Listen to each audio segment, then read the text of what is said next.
Buen día, profesor. Mi nombre es Deiner Steven Elizondo Bennett y la compañera Marcia Barrantes. Nosotros somos, o voy a estar yo encargado de explicar la parte en la que se tomaron los datos.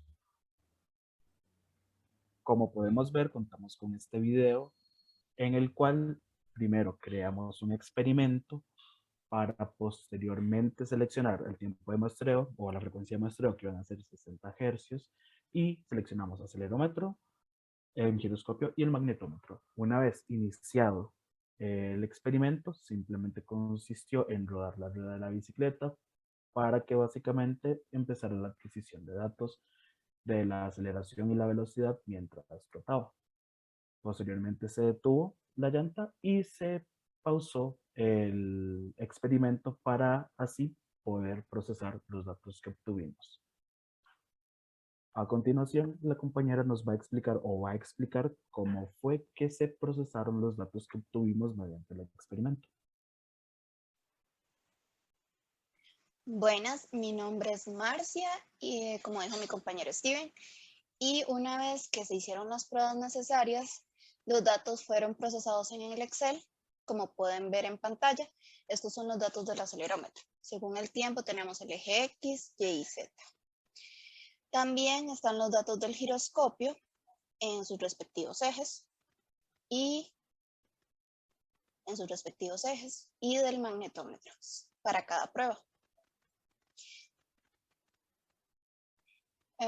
Una vez se decidió que se iba a comparar los datos del magnetómetro con el giroscopio, porque el profesor dio la opción de comparar estos datos del magnetómetro con el giroscopio, con el acelerómetro o con ambos.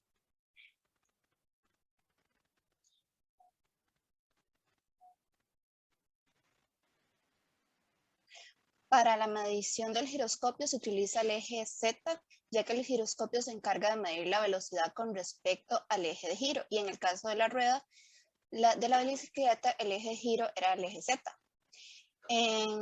Por eso se debió a los mini desplazamientos que se generan por parte del teléfono móvil, ya que la rueda no es perfectamente circular, por eso hay algunos pequeños ruidos. Para la obtención de los cálculos de promedio y desviación estándar, se utilizaron unas funciones que ya venían en Excel, que se llama promedio, como pueden ver acá, y desvest.m. Una vez que se obtuvieron los datos, lo que se hizo fue utilizar la ecuación de que la velocidad lineal es igual a la velocidad angular por el radio, y como se midió el radio de la rueda y lo que nos daba el giroscopio era la velocidad angular, simplemente se aplica esta ecuación y se obtiene la velocidad lineal para cada dato. Una vez se obtuvo eso, se aplicó el promedio, también se sacó la desviación estándar, y utilizando la ecuación de la propagación del error se obtuvo la incertidumbre para las velocidades lineales. Además, como pueden ver en pantalla, obtuvimos el gráfico de velocidad lineal de cada dato con respecto al tiempo.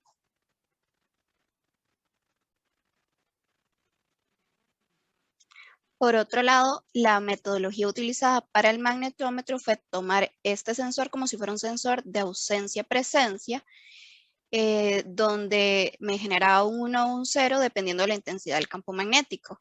Entonces se decidió usarlo así, ya que el sensor pasaba por el magneto.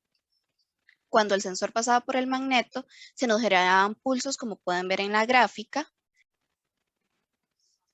Una vez se obtuvieron los periodos que habían entre pulso y pulso, como pueden ver en pantalla, esto se hizo una operación de 1 entre el periodo para obtener la frecuencia y se multiplicó por 2pi para obtener la frecuencia angular, cuya unidad es radianes por segundo.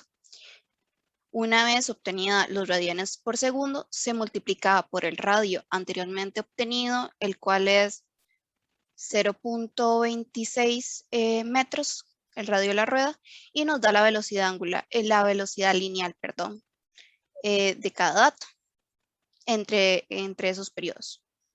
Una vez se obtuvieron esas velocidades lineales, se sacó el promedio de la velocidad lineal, igual con la función de Excel promedio, y también se obtuvo la gráfica.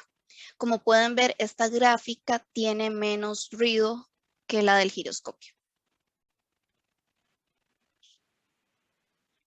La razón por la que creemos que la gráfica del magnetómetro tiene menos ruido que la del giroscopio es porque con el magnetómetro se buscan los picos de campos magnéticos, los cuales indican que la rueda dio una vuelta.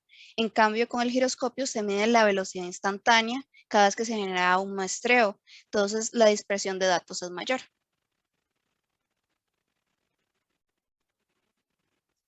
Eso sería todo. Muchas gracias por su atención.